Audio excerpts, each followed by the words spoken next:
Faith Files. I want to talk about the fallout between Craig Mack and Biggie and the fallout between Craig Mack and Puff, right? Everybody has it all messed up. I'm going to share with you what he personally told me and what I grew to believe, my personal opinion, right? His fallout with Puff. Let's talk about the Puff situation. Craig spoke his mind.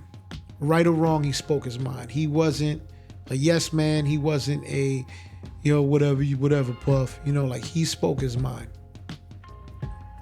Craig's last name was Mack. That wasn't a rapper name. That was his government name. That was his real name, Craig Mack. The image that Puff wanted for him was going to be what we later on would grow to love with Big, which was that Big Papa, the Mack, like the suits and the hats and the Godfather hats and the dress shoes and all that. He wanted Craig to take on that image. And back in the days, squares wore suits. It was what it was. Now it's sexy. Now it's fly. You know what I mean? To get clean and wear something nice.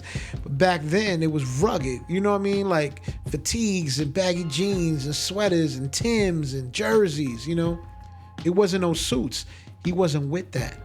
And he actually would clown Puff when Puff would wear suits. But Puff is a businessman. He had to wear suits. Craig, being a little mature at the time, would crack on and make fun of him. And it didn't go well because in a position that Puff was in, you shouldn't be talking to him like that. He's giving you an opportunity to better your life and to change the lives of people that are around you. But for whatever reason, he chose to. And it was disrespectful to say the least. So that kind of started this whole scenario with Puff and Mack, right? So that's kind of like the disrespect kind of started it. And then there was a situation with the manager. From what I was told, I wasn't there for that. This is way before me. I came in 97, 98. This was like 93, 94 maybe, 93. So I can't talk on that. I don't know that part, but that's what I later on heard. The friction with Big, you got to remember something. Gene Deal spoke about this plenty of times, and he's on the money. He's right on the money with what he was saying. There's no lies being told, at least from what I've seen. I haven't seen everything, but from what I saw, it seems to be on the money. The reason, no one's talking about this, the reason why he didn't like him wasn't because he wasn't from Brooklyn, he was from Long Island. It's something very simple. There's pictures online. There's one particular picture I'm going to try to bring up, and I'm going to bring it up here. If you take a look at this picture right here, tell me what you see. I'll let you look at it for a little while. Tell me what you think about it, what you see. You know what I see? It's going to sound crazy, but I see big brother, little brother. I see experience in someone new to the game and him trying to lend advice. For those that don't know, Craig Mack used to be called MC-EZ. He was in a group, MC-EZ and Troop, right? And it had songs like Get Retarded and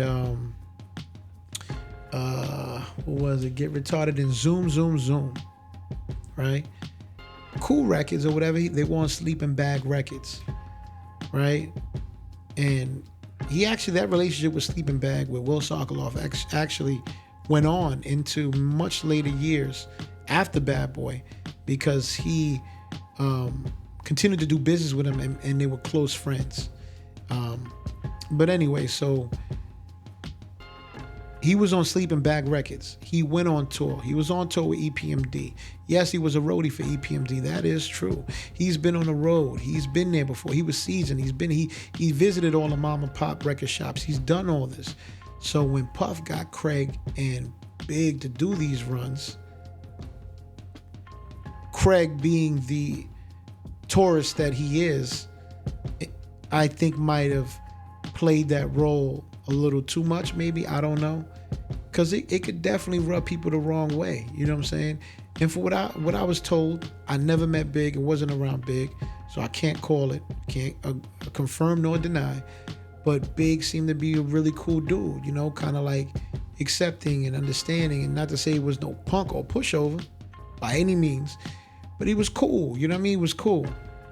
So he might have been okay with letting Craig lead the interviews, because I saw that interview as well. He might have been okay with Craig being the loudest in the room, or Craig being the most outspoken in the room, or whatever the case may be. But that gets old, and it gets old quick. So that might have been the first little nick in that relationship.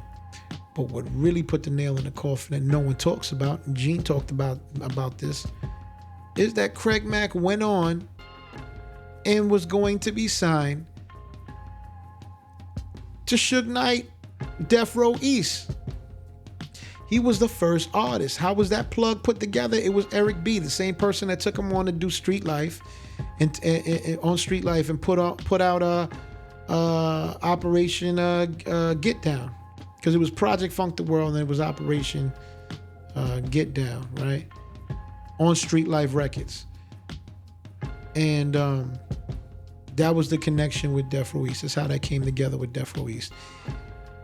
So if you're feuding with this record label and these people, and your man, because I know from stories I heard from Craig himself, there was nights where they was on the road, from what I was told. There was nights where they was in airports and it was freezing. They had to sleep in the airport because they might have missed a flight, and they had to share one coat. They had to share one coat. That's the kind of relationship. People don't talk about this, but the reality of it is you spend a lot of time with somebody, a bond gets created. This is the relationship. You understand what I'm saying? A bond gets created whether you want to or not. Y'all in this together. Y'all surviving. So they shared coats. You know what I'm saying? And this is the relationship that he had with Big right at the time. Now you go from that, fast forward to him getting signed by the people that you're at war with. How you gonna feel? It might not have been the greatest decision. Now Craig did deny that. He denied that full, and I was with him one time when he went to meet Suge. And that's, maybe I'll bring that up right now. Maybe it'll be a whole nother story, but he was signed by them.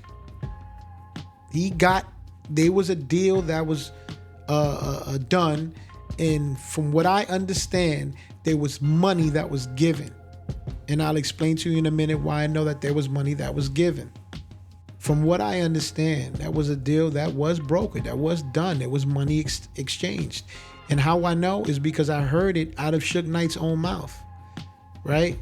Crazy. These stories get crazy. It gets crazy. Anyway, I'll get into that in a minute. Anyway, so once you see your man and he goes off, switch teams, right? He's with somebody that you're at odds with, and he's over there. He's not my man no more. It's on site. Nah. So that's how Big looked at him. Like he went off and he sided with the enemy.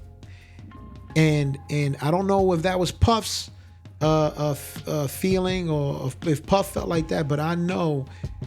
I could only imagine that's how Big felt. Big felt betrayed. And you know what? Mack is my man and all that, but rightfully so. Rightfully so. I'm just gonna be honest. He felt betrayed. And that's how that goes. Now you ask, how do I know? One day I took him to Wendy Williams, right? She was on WBLS, and he did an interview there. I stood downstairs in the car. Man, we got there late, so he only got a few minutes. She was pissed because he was supposed to be there at a certain time. Anyway, they had a quick little interview. They spoke about it, yada, yada, yada. He bounced, came back downstairs, and then he says, we got to go to this part. I don't remember the name of the hotel. I want to say the New Yorker, something like that. We went over there, and we went upstairs, and it was like a movie. It was like a movie. We went upstairs, walked in, bunch of dudes out there, and you see a dark figure come out, and the dark figure looks and goes, "You owe me some money." I was like, oh my God, we gonna die, man. I say, yo, I looked at him. I got no strap on me. I got nothing. I'm like, yo. And then he comes out from the dark, and it was Suge Knight. Oh, man. I couldn't believe it. It was like a movie. I'm like, what? They look at each other, and then they start laughing, and they hug each other. And I was like, wow. That's crazy, right? So that leads me to believe that there was some type of money exchange, which means the deal was technically done. But then Suge goes to jail right after, if I'm not mistaken. The rest is history, right? We know the story from there.